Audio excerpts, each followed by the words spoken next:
Hi friends, এখন আমি খাবো রুটি আর চিকেন। রুটি দিয়ে চিকেন খুব ভালো লাগে। তাহলে খাওয়াটা স্টার্ট করি।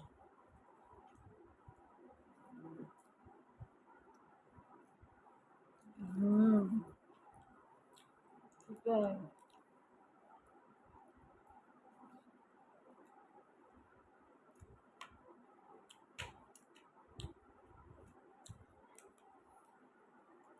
তোমরা কারা কারা খেতে ভালোবাসো কমেন্ট করে জানাও। আলু, চিকেনে আলু না হলে ভালোই লাগে না।